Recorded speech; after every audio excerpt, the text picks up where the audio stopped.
آپ لوگ ہیں، آپ لوگ بھی ایسے ہی ہیں، بلانے والے بھی ایسے ہی ہیں۔ باقی رہی یہ محافل، تو یہ جو اجتماع آپ کا ہے نا، میرے غلام محی الدین غزنوی رحمت اللہ تعالیٰ کی اتنی کمائی ہے کہ اتنا مجمع ہم ہر وقت جیب میں رکھ کے پھرتے رہتے ہیں۔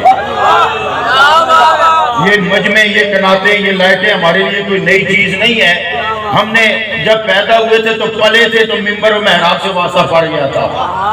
ہر مہینے ہمارے آستانے پر اتنی رش لگی رہتی ہے، ہمارے عرس میں اتنی رش لگی رہتی ہے۔ اور یہ آپ مجھے سچ بتائیں، میں کمیٹی والوں کو بھی مخاطب کرتا ہوں، سچ بتائیں کتنے لاکھ روپے لگائے؟ ایک بھی جید عالم سٹیج پر مجھے دکھائیں، کوئی متقی انسان مجھے سٹیج پر دکھائیں، کوئی صوفی آدمی مجھے سٹیج پر دکھائیں، مجمع میں مجھے کوئی بازوق آدمی دکھائیں۔ ہاتھوں کے جھنڈے بناؤ جی، جھنڈے بناؤ۔ آپ لوگوں نے بھی ڈرامہ بنایا ہوا ہے، ہاتھوں کے جھنڈے۔ ہاتھوں کے جھنڈے کیا ہوتے ہیں؟ پھر جی جو کہے گا وہ مدینہ جائے گا، جو نہیں کہے۔ آج تو پتہ نہیں کتنوں کو تو جنت کے بانٹ کے چلے گئے یہ مسخرے۔ اس شہر یہ جو زہیب اشرفی ہے، اس کو میں مانتا ہوں سنت کا پابند ہے۔ باقی کیا اس کے بعد جو آنے والا ہے وہ کیا ہے؟ ان کے میں نے برطانیہ کے الیکشن بھی دیکھے ہوئے ہیں، ان کی ایئرپورٹ کی تصویریں بھی میں نے دیکھی ہوئی ہیں۔ لاکھوں روپے آج آپ نے حرام کے راستے میں برباد کر دیا۔ کسی یتیم کو تعلیم دلوا دیتے، کسی مدرسے میں کسی کو پڑھوا دیتے، دو جید عالم بلا کے عنوان دے کر اس پر لیکچر دلوا دیتے تاکہ ہمارا مسلک تو محفوظ ہو جائے۔ ایک انپڑھ دوسرے مسلک کا بندہ اگر بیٹھ جائے، 3 سوال آپ سے پوچھے تو آپ تم دبا کے بھاگ جاتے ہو، اور جب خطاب کی باری آتی ہے، علمی باری آتی ہے، تو یہ آپ کا مجمع ہے۔ ڈرامہ لگایا، علی ہاتھ اٹھا سبحان اللہ کو، جو حلالی ہے وہ سبحان اللہ کہے گا۔ یہ کون ہوتے ہیں؟ یہ اپنی نسل بتائے کہ مجمع میں آدھے مجمع کو یہ حرامی کر کے چلے جاتے اور آپ سامنے بیٹھے ہوتے ہو جانوروں کی طرح۔ سنیت کو غر کر کے رکھ دیا، سنیت کو تباہ کر کے رکھ دیا۔ لاکھوں روپے آپ نے حرام کے برباد کیے، یہ شامیانے آپ نے لگائے، لائٹیں لگائیں، لاکھوں روپے سے برباد کیا۔ مجھے ایک بھی سچ بتاؤ، مجھے ایمان سے ہاتھ اٹھا کے بتاؤ، آپ کو ایک بھی مسئلہ بتایا گیا؟ نبی کی عظمت پر ایک حدیث سنائی گئی؟ اللہ کی توحید کا کوئی لیکچر دیا گیا؟ فقہ کا کوئی مسئلہ بتایا گیا؟ نماز کے مسائل بتائے گئے؟ نماز کی اہمیت بتائی گئی؟ روزے کی اہمیت بتائی گئی؟ محبت رسول کی شرائط بتائی گئی؟ نبی پاک کی سنتوں کا سبق دیا گیا؟ مجھے بے شک آئندہ نہ بلاؤ، ایسے مجمع کو تو ہم پوچھتے ہی نہیں ہیں، ایسے مجمع کو تو ہم گھاس بھی نہیں ڈالتے۔ آپ کے چہروں سے لگتا ہے کہ ایک بھی آپ کے نمازی نہیں بیٹھا ہوا، چند ایک سوائے چند ایک کے۔ ان ناخانوں کو کیا تماشا بنا رکھا؟ 60 ہزار روپیہ، 70 ہزار روپے ان کو دیتے ہو، اور آپ کے محلے کی خطیب کی تنخواہ 8 ہزار روپیہ، 10 ہزار روپیہ۔ وہ بھی اگر تھوڑا لیٹ ہو، مولوی جی کیوں دیر کر دی نماز میں؟ کیوں؟ وہ جو پھٹی چٹائیوں پر بیٹھ کر قرآن پڑھتے ہیں، وہ جو پھٹی چٹائیوں پر بیٹھ کر حدیث سیکھتے ہیں، ٹھنڈی دالیں کھا کھا کے 12 سال 14 سال 10 سال 8 سال مدارس میں لگا کر فقہ سیکھتے ہیں، حدیث سیکھتے ہیں، اصول حدیث سیکھتے ہیں، تفسیر پڑھتے ہیں، ترجمہ پڑھتے ہیں، قرآن سیکھتے ہیں، ان کا آپ کتنا احترام کرتے ہو؟ آپ کی اس دشتے کا کوئی ایک جید عالم اسٹیج پہ نظر نہیں آتا۔ پھر کیا کرتے ہو؟ بڑے بڑے تاجروں کو بٹھاتے ہو، وہ پیسے پھینکتے جیسے دین سارا، اس نے تجارت نہیں کر رہا، پتہ نہیں دین سارا خرید کے جیب میں ڈالا ہوا ہے۔ پھر یہ لوگ، یہ جی میں فلاں صاحب کے نام کر رہا ہوں شعر، یہ جی میں فلاں صاحب کے نام کر رہا ہوں، کیا تاکہ یہ بڑا نوٹ پھینکے؟ ابھی ایک اور 2 مسخرے آنے والے ہیں، تماشا بنا رکھا ہے۔ وہ پہلے جی 60 ہزار روپے بھیجو تو میں آؤں گا، تو پھر کیا جی تیرے ٹکڑوں پہ پلتے ہیں۔ کیا تماشا بنا رکھا ہے آپ لوگوں نے؟ کسی نے خفا ہونا تو 10 دفعہ خفا ہو۔ ابھی کل پھر میں نے اجتماع میں تقریر کرنی ہے، میرے لیے تو کمی نہیں ہے، پرسوں پھر میں نے کرنی ہے، پرسوں 2 کرنی ہے، اس کے بعد میں نے پنڈی کرنی ہے، مجھے تو کوئی کمی نہیں ہے اجتماع کی۔ میرے غلام محی الدین غزنوی رحمت اللہ علیہ کی اتنی کہ آج نہریہ شریف میں جو کچھ بھی ہے نا، کوئی جتنا مرضی دعویٰ کرے کہ جی فلاں نے شہرت کروائی، جو نہریہ شریف میں کمائی ہے وہ محی الدین غزنوی کی کمائی ہے۔ اور جو مرضی کو دعویٰ کرتا رہے. کیا مطلب یہ مجمع ہے؟ کیا یہ تماشا ہے؟ یہ لاکھوں روپے برباد کر دیا. حاجی عبدالرزاق صاحب سے میں پوچھتا، مجھ سے کہتے ہیں مجھے بتاؤ کہ آپ کے پیسے حلال کے تھے یا حرام کے تھے؟ آپ کو 2 لیکچر رکھنے چاہیے تھے. جو وقت خطاب کا تھا اس وقت آپ نے مجھے بلایا، پھر یہ آپس میں لڑتے، پہلے میں نے پڑھنی ہے پہلے. اچھا نہ پڑھ کے یوں نکلتے جیسے ان کے تہجد قضا ہونے والے ہیں، جیسے ان کی نماز قضا ہونے والی ہے. آج تک میں نے کسی محفل نعت میں نہیں دیکھا کہ کسی نے نعت پڑھی ہو اور اس کے بعد پھر ہاتھ اٹھا کے دعا تک رکا ہو. سچ بتائیں، آپ بتائیں، ناراض ہوتے تو ہوتے رہو. آپ نے ان پر نوٹ پھینکے، آپ نے حرام کے پیسے لائے ہوئے، اپنے محلے کے مولوی کو کیوں نہیں دیتے؟ کسی غریب کو کیوں نہیں دیتے؟ ابھی 1-2 پانڈ اور آنے والے ہیں، ان پر آپ یوں نوٹ پھینکو گے. اپنی سنیت کو سنبھالو، اپنے عقیدے کو سنبھالو. نبی پاک سے آپ لوگوں کی محبت ہے. میں دیکھتا ہوں آج فجر کون پڑھتا ہے نبی کی محبت میں. آپ کو نبی پاک سے محبت ہے. میں عرض کرتا ہوں، پوچھتا ہوں آج کے اجتماع میں کتنے لوگ وعدہ کر کے جاتے ہیں کہ آج کے بعد میں جھوٹ نہیں بولوں گا؟ کتنے لوگ وعدہ کرتے کہ آج کے بعد میں دھوکہ نہیں دوں گا؟ کتنے لوگ وعدہ کرتے کہ آج کے بعد میں نماز پابندی سے پڑھوں گا؟ کتنے لوگ وعدہ کرتے کہ آج کے بعد میں قرآن ترجمے سے پڑھوں گا؟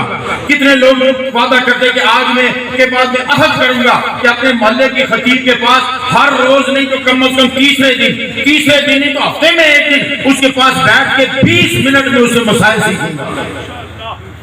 کمپیوٹر سیکھنا تو فیسیں دے کے سیکھتے ہو، نیٹ کے طریقے سیکھنے ہو تو پیسے دے کے سیکھتے ہو.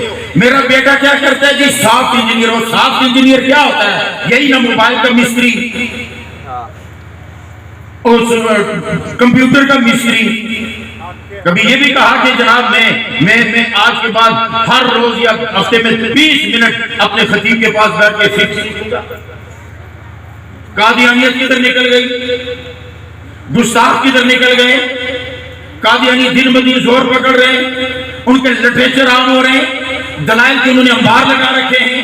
میں پورے وصول سے کہتا ہوں کہ جتنے سارے بیٹھے ہیں یہ سارے ایک قادیانی یہاں آ جائے، آپ 5 منٹ نہیں، بڑی بات ہے 1 منٹ آپ اس کے مسائل کا جواب نہیں دے سکتے. تو کیا سیکھتے ہو آپ لوگ؟ یا ایک عالم بٹھایا ہوتا اور اس کو کہتے ہیں ختم نبوت پر ہمیں کچھ لیکچر دو. ایک بٹھایا ہوتا کہ ہمیں سیرت پر لیکچر دو. ایک بٹھایا ہوتا کہ ہمیں عظمت صحابہ پر احادیث کی روشنی میں ہمیں سمجھاؤ. ایک بٹھایا ہوتا اسے کہتے جی احادیث کی روشنی میں اہل بیت کی عظمت سکھاؤ. ایک بٹھایا ہوتا اسے کہتے جی ہمیں قرآن کی عظمت اور شان بتاؤ، قرآن کی متشابہات بتاؤ، ناسخ و منسوخ سمجھاؤ. ناسخ آیت کون سی ہے، منسوخ کون سی ہے، متشابہات کیا ہیں، فقہ کیسے ہوتی ہے، شریعت کے. اچھا جی میں سب سے پوچھتا ہوں، بتاؤ شریعت کے ماخذ کیا ہے؟ یہ جو بھی 2 پانڈا کے نام پڑھیں گے ان سے پوچھنا میری طرف سے کہ بتاؤ ماخذ شریعت کے کیا ہیں؟ شریعت کے ماخذ کیا ہوتے کیا ہیں یہ بتاؤ پہلے. بلکہ اس سے یہ پوچھ لینا، میں ایک الٹا سا سوال چھوڑ کے جا رہا ہوں، اسے پوچھنا وضو میں واجبات کتنے ہوتے ہیں، سنتیں کتنی ہوتی ہیں، نماز کے فرائض کیا ہیں، نماز کے واجبات، کس عمل پر وہ ضائع ہو جائے تو سجدہ صاف ہوتا ہے، اور کون سا عمل ضائع ہو جائے تو نماز ٹوٹ جاتی ہے، کون سا عمل ہو جاتا ہے کہ نماز تو ہو جاتی ہے مگر مکروہ ہوتی ہے. آپ کو فرائض کا پتہ ہے، واجبات کا پتہ ہے، سنت کا پتہ ہے، مستحب کا پتہ ہے. بڑے نبی پاک کے عاشق بنے بیٹھے ہو. یہ لڑکا جھوم رہا تھا جس نے باندھی ہوئی گھڑی، اس کا لباس ہی شریعت کا نہیں ہے، یہ نبی پاک کا عاشق کہاں سے ہو گیا؟ زلفیں رکھی ہوئی، جہاں تک بازو چڑھائے ہوئے، پینٹیں اوپر کی ہوئی، یہ جی نبی پاک کے عاشق جا رہے ہیں محفل نعت میں آئے ہوئے. یہ کم از کم آپ نے 10-12 لاکھ روپیہ بالکل حرام کے راستے میں ضائع کر دیا. تو کم از کم تو مجھے بھی وقت پہ ٹائم دیتے تو میں بھی آپ کو عقیدے کی چند باتیں سناتا.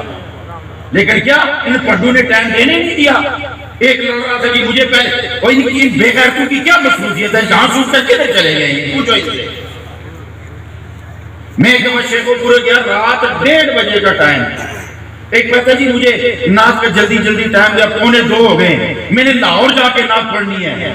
میں مولوی صرف پڑھنا ہے، تو انہیں دے کے تھے ہو گئے، تو لاہور جا کے نعت کرے لے پڑھنی ہے، اور فجر کی اذانیں ہو جانی ہیں. آپ کے پلے کیا پڑھا بتاؤ؟ چلو آج اب میں گفتگو شروع کرتا ہوں. آج ہاتھ اٹھاؤ کون آج کے بعد نماز قضا نہیں کرے گا؟ اٹھاؤ ہاتھ. کون نماز قضا نہیں کرے گا؟ نیچے کرو ہاتھ. اٹھاؤ ہاتھ. کون آج کے بعد جھوٹ نہیں بولے گا؟ کون آج کے بعد کسی کو دھوکہ نہیں دے گا؟ کون آج کے بعد نبی پاک کی سنتوں پر عمل کی پوری کوشش کرے گا؟ انشاءاللہ. آپ کا اخلاق ہونا چاہیے, آپ کا لباس ہونا چاہیے. آپ کا لباس نا, میں نے ایک خدا کی قسم حکایت پڑھی, میں کام گیا. ایک شخص فجر کی نماز میں آتا ہے, وہ نماز پڑھی, اسی سوٹ میں اسی ڈریس میں اٹھ کے آیا جس میں وہ بیڈ پہ سویا ہوا تھا. نماز پڑھ کے نکلے تو ایک بڑے دانشور شخص نے صرف اس کو سبق سکھانے کے لیے, اس کا دوست اسے ملا. اس نے کہا جی کہ میرے چند دوست آ رہے ہیں, تو آئیں فجر پڑھ چکے ہیں, ابھی ناشتے کا ٹائم ہے, بڑے بڑے خاص دوست آ رہے ہیں, تو چلیں آج آپ ناشتہ میرے گھر کریں. وہ کہنے لگے جی اب سنیے جی, توجہ سے سنیے. وہ کہنے لگے جی بڑی شرمندگی کی بات ہے, میں نے ڈریس صحیح نہیں پہنا ہوا, تو آپ کے دوست آ رہے ہیں تو بڑی شرمندگی سی ہوگی.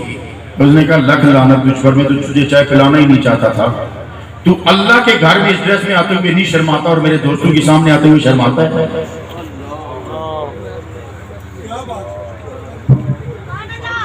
اب ان جوانوں کو ایک بات سناتا ہوں, سنیں آپ. اللہ رب العزت ہماری رگے جان سے زیادہ قریب ہے کہ نہیں؟ آنکھیں اس نے دی ہے نا, زبان اس نے دی ہے نا, سلامت ہاتھ اس نے دیے ہوئے نا, سلامت ٹانگیں اس نے دی ہے نا. اگر وہ چھیننے پہ آ جائے تو تمہیں سے کوئی ہے روکنے والا؟ نظر سے چھین لے تو کچھ کر لو گے؟ ابھی یہاں سے نکلو, تیز رفتار ٹرک آپ کی دونوں ٹانگوں پر سے گزر جائے اور دونوں ٹانگوں سے معذور کر دے, آپ کچھ کر سکو گے؟ اس رب سے ڈرتے رہو گے, اس سے ڈرو, اس کے غضب سے ڈرو, اس کے غصے سے ڈرو.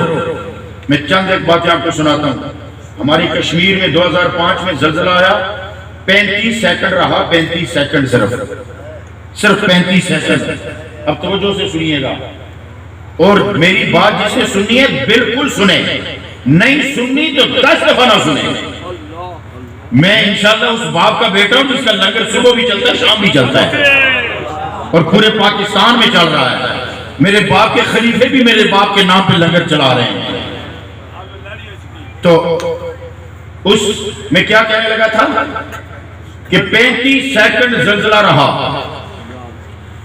یہ غالباً 5 یا 8 رمضان تھی.